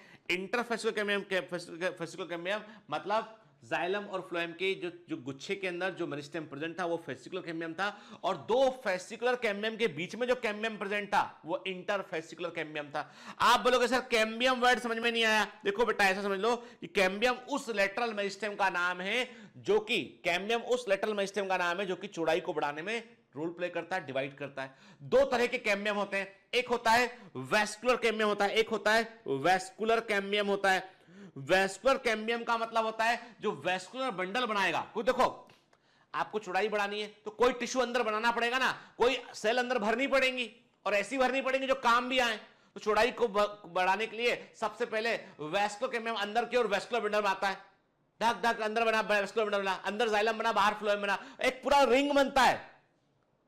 अब बाहर की एपिडर्मिस, अब चौड़ाई बढ़ेगी तो बाहर की एपिडर्मिस रप्चर कर जाएगी, टूट जाएगी, वो अंदर से प्रेशर आ रहा है, अंदर सेल्स बढ़ गई है तो अंदर का चौड़ाई बढ़ रहा है तो बाहर का हिस्सा क्रैक हो जाएगा।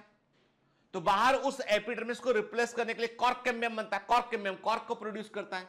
ठीक है, तो मतलब कहने का ये कि जब बिल्कुल एक प्लांट के ट्रांसफर सेक्शन में देखेंगे आप डाइकोट ट्री के प्लांट के, तो आप पाएंगे ये सिलेंड्रिकल वेस्कुलर कैम्बियम है, तो इसके बाहर दूसरा सिलेंडर ये क्या है, ये कॉर्क कैम्बियम है।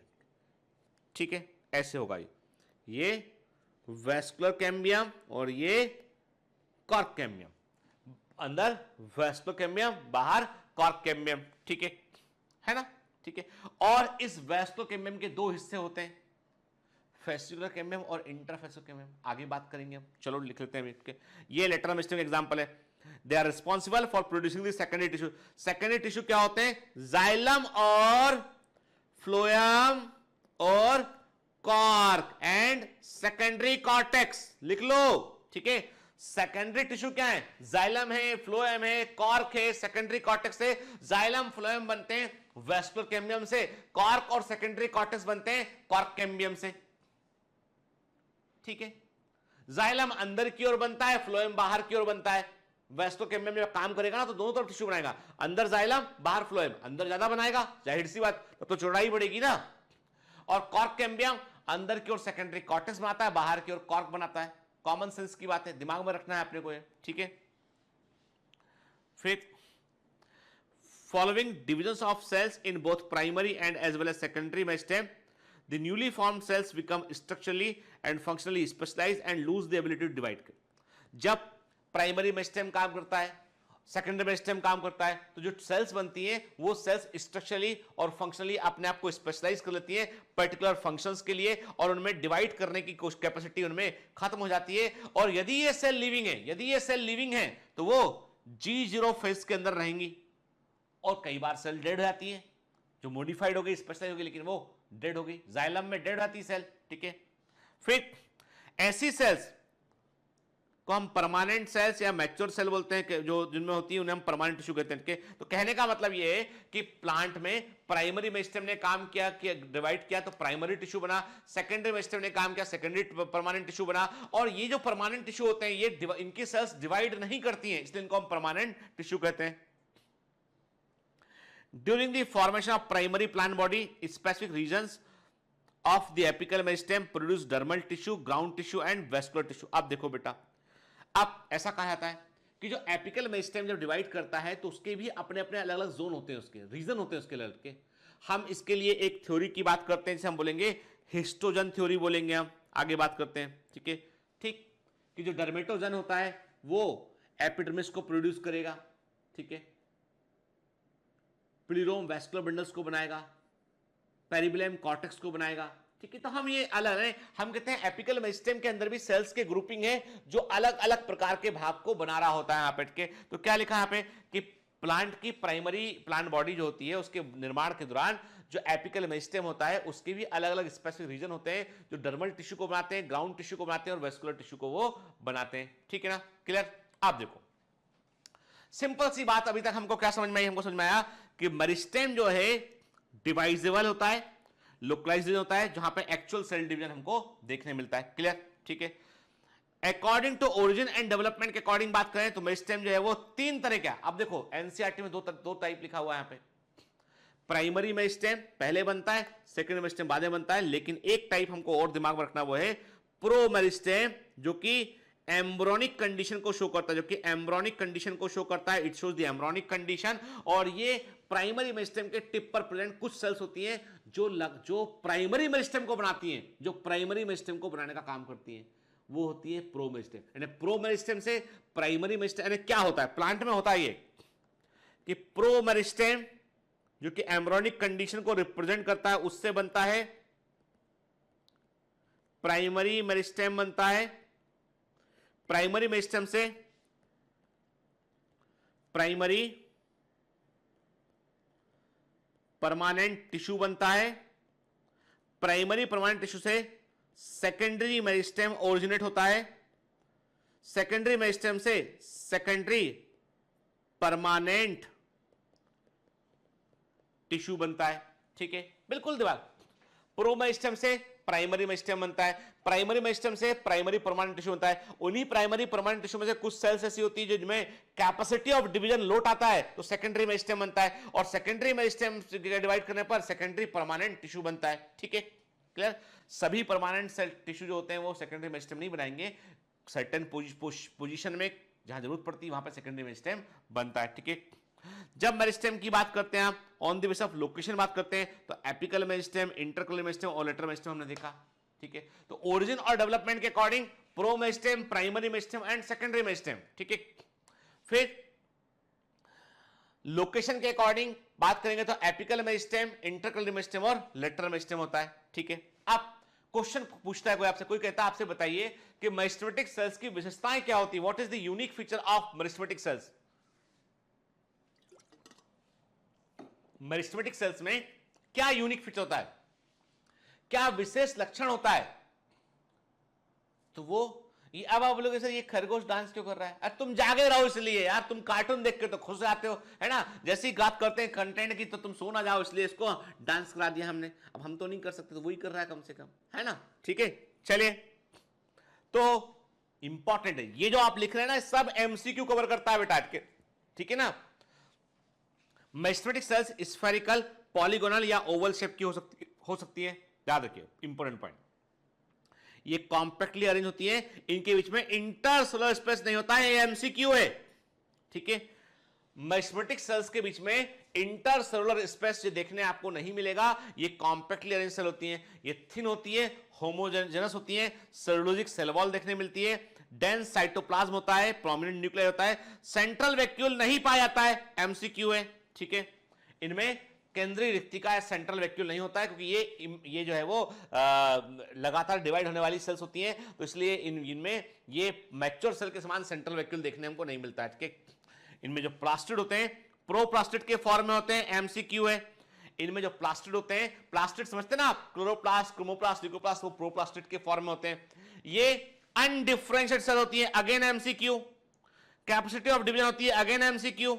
ठीक है, जो मेरिस्टेमेटिक सेल्स होती हैं वो अनडिफरेंशिएटेड सेल्स होती हैं, विभाजित कोशिकाएं नहीं होती हैं, ये डिवाइड करती हैं और केवल सिंपल सेल्स को प्रोड्यूस करती हैं, ये स्पेशलाइज नहीं होती कोई अलग अलग फंक्शन के लिए। क्या इनमें कैपेसिटी ऑफ डिवीजन होता है, सबसे यूनिक बात है मेरिस्टेमेटिक सेल्स में। क्लियर। फिर देखो, जब आप बात कर रहे हैं ऑन दी, लिख लेना बेटा के diagram, on the basis of origin and development, on the basis of origin and development, pro meristem, primary meristem and secondary meristem। ठीक है ना बेटा, क्लियर। फिर आप बोलोगे सर यहां पे क्या भरा है, यहां पे क्या होगा, यहां पर होगा बेटा परमानेंट टिश्यू, ठीक है ना, क्लियर। चलिए दिख रहे हैं आप, देखो ना आप, देख रहे हैं आप लोकेशन के अकॉर्डिंग। ये क्या है बेटा, देखो सुन, ये एक्चुअल फोटोग्राफ के, ये है एक्सिलरी बर्ड, ये एक्सिलरी बर्ड है जो कि एपिकल मेरिस्टेम का ही एक छूटा हुआ भाग होती है। फिर on the basis of location and position के आधार पे बात करें हम, ठीक है, लोकेशन के आधार पे बात करें तो एपिकल मेरिस्टेम सिरे पे होगा, इंटरकल मेरिस्टेम बीच में पट्टी के रूप में होगा, और ये लेटरल मेरिस्टेम होगा। क्लियर, ठीक है ना, एकदम। मैं आपको बेटा बार बार इसलिए दिखा रहा हूं ताकि आपको अभी एनाटॉमी के इस लेक्चर को आप यहीं पर चीजों को याद कर लें, ताकि आप जब लेक्चर खत्म हो ना तब तक आपके पास कई सारे एमसीक्यू के आपके पास आंसर होना चाहिए, ठीक है। देखो लेटरल मेरिस्टेम, देखो आप सिलेंड्रिकल है, लिखा था ना एनसीईआरटी में, सिलेंडर के समान सिलेंड्रिकल दिखाई पड़ रहा लेटरल मेरिस्टेम। क्या होता है, कॉर्क कैम्बियम और वैस्कुलर कैम्बियम। वैस्कुलर कैम्बियम के दो हिस्से होते हैं, फेसिकुलर कैम्बियम और इंटरफेसिकुलर कैम्बियम, ठीक है ना, क्लियर। रूट में सब टर्मिनल एपिकल मेरिस्टेम दिखाई पड़ रहा है हमें, मैक्सिमम ग्रोथ सिरे के ठीक पीछे होती है।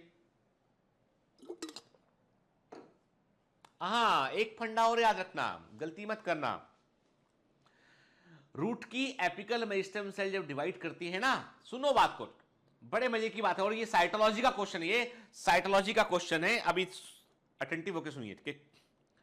रूट की एपिकल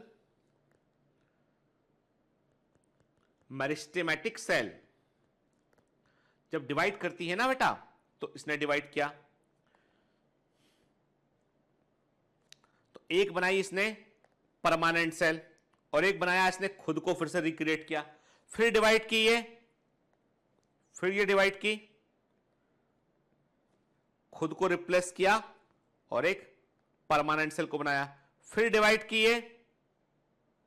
आप बोलोगे ऐसा क्यों कर रहे हो सर, बता रहे हैं आपको, ठीक है। देखो अब कहने का मतलब यह है कि कुल कितनी सेल, एक सेल, दो सेल, तीन सेल, चार सेल, पांच सेल। आप लोग इनको क्यों नहीं गिना, अरे ये डिवाइड हो गया ना यार, ये भी डिवाइड हो गया है ना, ठीक है। तो हमने क्या कहा, हमने कहा कि यदि एक सेल जो है वो डिवाइड होकर, एक सेल यदि डिवाइड होकर जो है वो, एक सेल यदि डिवाइड होकर परमानेंट जब डिवाइड होती है, एक देखो नॉर्मली क्या होता है, नॉर्मली क्या क्या हमने कहा आपसे कि देखिए है ना, नॉर्मली यदि हम सेल्स की बात करें हम, तो हम क्या देख रहे हैं, हम देख रहे हैं कि एवरी टाइम यदि आप बात करें यहाँ पे, तो देखो अभी कितना हुआ अपना कि हाँ सेल्स को हमें पहली वाली को एक्चुअली में सच बोलते पहली वाली को भी नहीं गिनना चाहिए, तो काउंटिंग ठीक करते हैं उनके। एक सेल ये हो गया, दो सेल हो गया, 1 2 3 and 4 के, एंड चार सेल को बनाने के लिए रूट का एपिकल मेरिस्टेम का सेल कितनी बार डिवाइड किया, देखो एक बार डिवाइड किया, यहां दो बार डिवाइड किया और तीन बार डिवाइड किया। तीन बार डिवाइड करने पर चार सेल बनी है। नॉर्मल जो सेल होती है वो क्या करती है, एक सेल डिवाइड हुई, दो बन गए, दो से चार बन गया, चार से आठ बन गया, मतलब चार सेल को बनाने के लिए दो ही बार डिवाइड करना पड़ा नॉर्मल सेल को, लेकिन मेरिस्टेमेटिक सेल को तीन बार डिवाइड करना पड़ा। क्यों ऐसा करना पड़ा, क्योंकि जब भी कभी, सुनो बात, जब भी कभी मेरिस्टेमेटिक सेल डिवाइड करती है तो एक बनती परमानेंट सेल, और परमानेंट सेल डिवाइड नहीं करती है, केवल मेरिस्टेमेटिक सेल डिवाइड करती है। इसका मतलब जो साइटोलॉजी में एक क्वेश्चन है ना कि 128 रूट टिप सेल से 128 सेल बनाने के लिए कितनी बार सेल्स को डिवाइड करना पड़ेगा, तो इसका आंसर आता है 127। और आप आंसर क्या लगाते हो, आप लगाते हो आंसर ऐसे,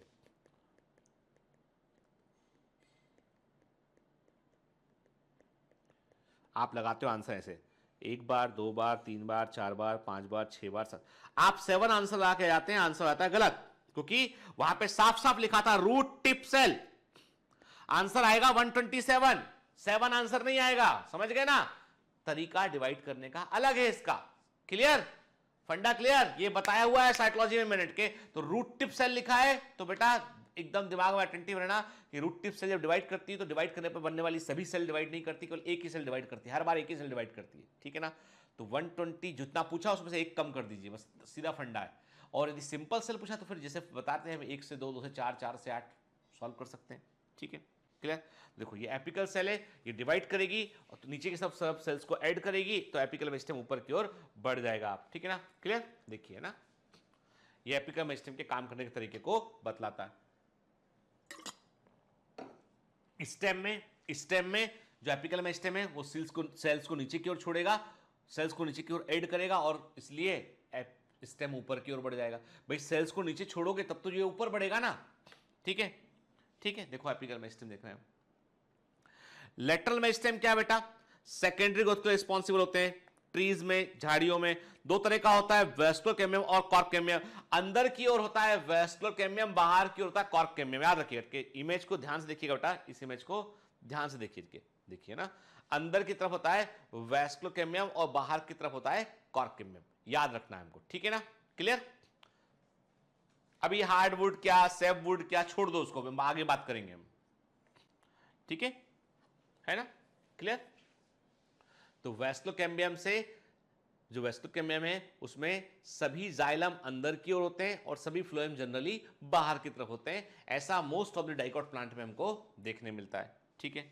फिर अब मैंने आपसे कहा था कि एपिकल मेरिस्टेम में कुछ ऐसे, एपिकल मेरिस्टेम में क्या होता है? एपिकल मेरिस्टेम में कुछ ऐसे हिस्से होते हैं जो काम करते हैं अलग अलग प्रकार से, हम बोलते हैं अलग अलग प्रकार से, जो अलग अलग लेयर्स को बनाते हैं। से प्रोटोडर्म जो होता है, it gives rise to epidermis, ये एपिडर्मिस को प्रोड्यूस करता है। प्रोकैम्बियम वेस्कुलर बंडल्स, मतलब जाइलम एंड फ्लोएम को प्रोड्यूस, नोट कर लेना, एनसीईआरटी में नहीं है, छोटी सी बात लिख के छोड़ दिया उन्होंने, ठीक है ना? अलग अलग लेयर से अलग अलग हिस्से बनते हैं। तो प्रोटोडर्म जो है meristem on the base of function, कार्य के आधार पर मेरिस्टेम की बात करें हम तो प्रोटोडर्म एपिडर्मिस को बनाता है, प्रोकैम्बियम वेस्कुलर बंडल और जाइलम और फ्लोएम को आता है, और ग्राउंड मेरिस्टेम जो है वो ग्राउंड टिश्यू, मतलब आप एपिडर्मिस को छोड़ दो, वेस्कुलर बंडल को छोड़ दो, और जो कुछ भी प्रेजेंट है वो ग्राउंड टिश्यू है, उसको ग्राउंड मेरिस्टेम बनाता है, ठीक है? देखिए protoderm, procambium and ground meristem के सबसे बड़ा हिस्सा बनाएगा ग्राउंड मेरिस्टेम, जो मोस्ट ऑफ द हिस्सा प्रेजेंट है। प्रोकैम्बियम वेस्कुलर बंडल्स बनाएगा और प्रोटोडर्म जो है एपिडर्मिस को बनाएगा, ठीक है? अब देयर आर फ्यू थ्योरीज इनका। अब देखो बेटा, मैं क्लियर कर दूं, आप किसी भी रेफरेंस बुक में जाएंगे ना तो ये थ्योरीज बहुत डिटेल में मिलेंगी आपको, बहुत डिटेल में लिखी उनके, नहीं पढ़ना हम उनके, हमारे पास इतना वक्त नहीं है, और ये अब सिलेबस चूंकि हमारा अपडेटेड सिलेबस है तो अभी ट्रेंड, लेटेस्ट ट्रेंड के अकॉर्डिंग उतना डिटेल में जाने की जरूरत नहीं है। अभी आपको थ्योरीज किसने दी है और कोर पॉइंट क्या है वो दिमाग में रखना, बस आपको सिर्फ उतना। कोई भी थ्योरी में डिटेल पे कोई क्वेश्चन मिलता है तो छोड़ देना उस क्वेश्चन को, इसलिए मैं बोलता हूं कुछ चैप्टर ऐसे हैं जहां पर कि बायोमेंट्रस के डीपीपी बहुत काम के, क्योंकि वहां पर जो है वो आपको वही क्वेश्चन दिए जाते हैं जो एग्जाम में रिलेवेंट है, एग्जाम में जो आ सकते हैं, ठीक है ना? चलिए, तो theories related with shoot apex से जुड़ी थ्योरी की बात करें हम तो एपिकल शेल थ्योरी को जो था नॉगेली और हॉपस्टर इन्होंने कहा था कि जो शूट अपेक्स है उसमें एक सिंगल एपिकल सेल होती है, एक एपिकल सेल होती है, वही डिवाइड करती है, उसी से पूरा प्लांट बनता है। लेकिन इसका एक्सेप्शन है, जिम्नोस्पर्म और एंजियोस्पर्म में एक सिंगल एपिकल सेल नहीं होती है, ग्रुप ऑफ सेल्स होता है यहां पे।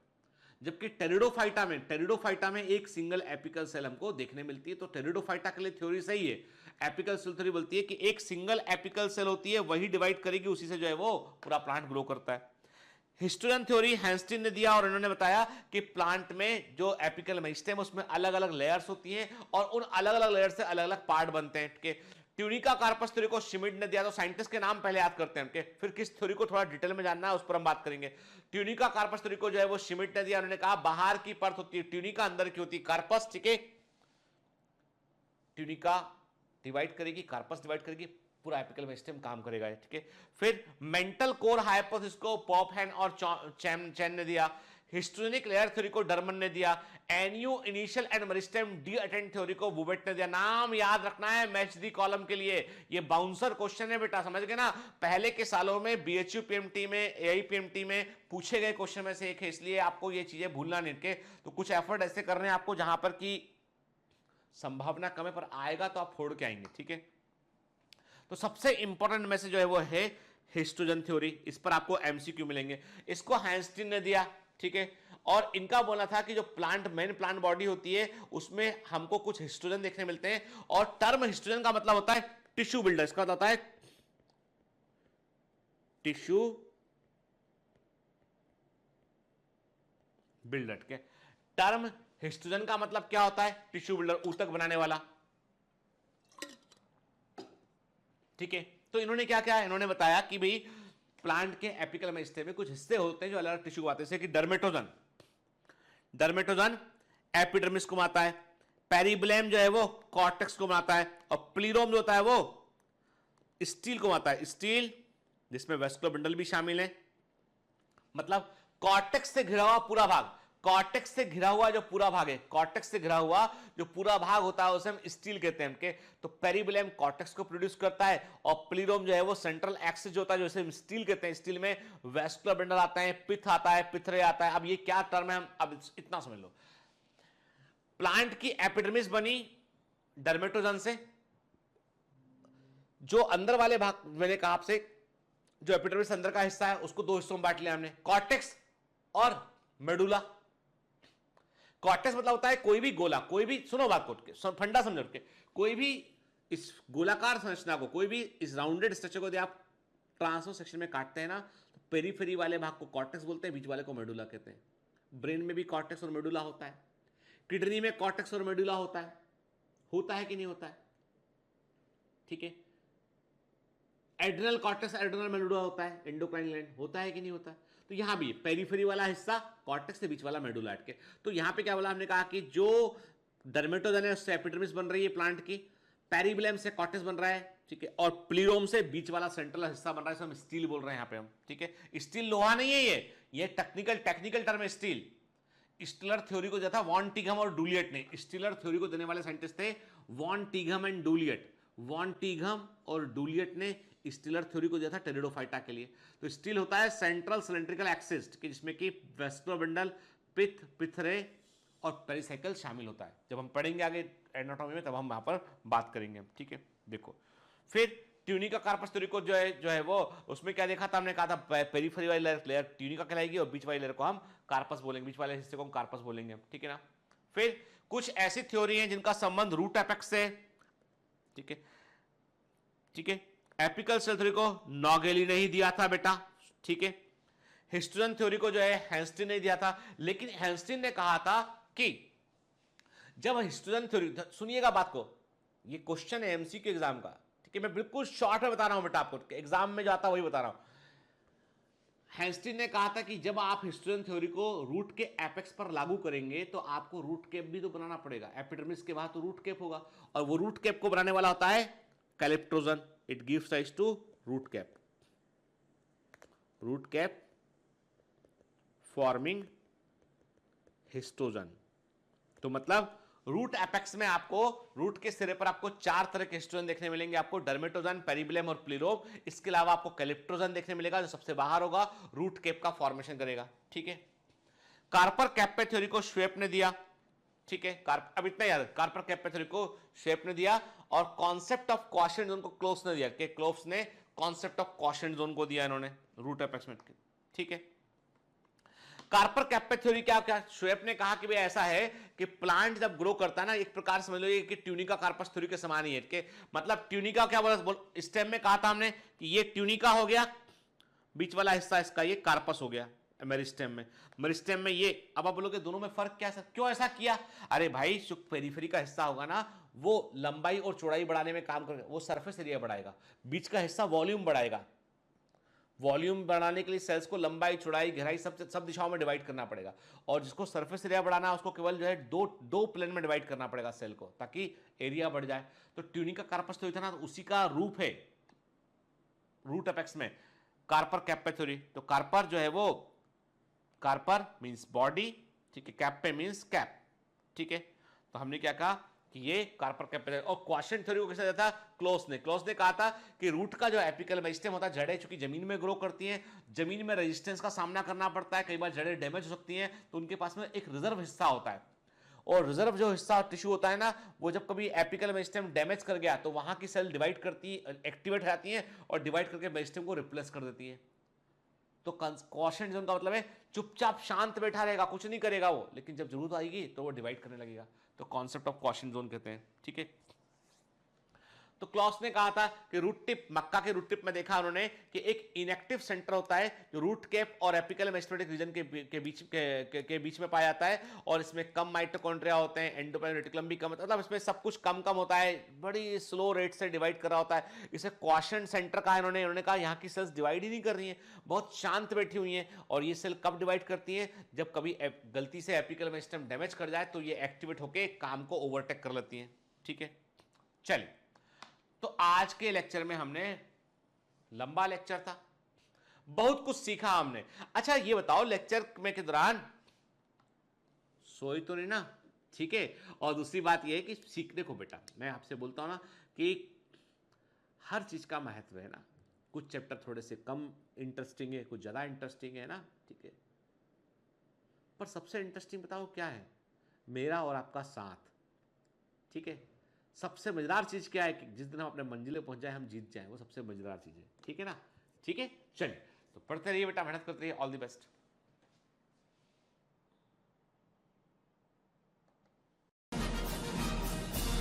Hi.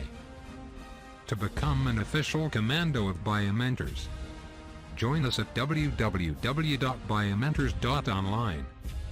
Here you can solve daily practice papers, an online test. You can download performance enhancement sheets. You can track your progress. You can interact with other fellow commandos. Join us and prepare yourself. It's a commando training for your success. Download Biomentors online app from Google Play Store.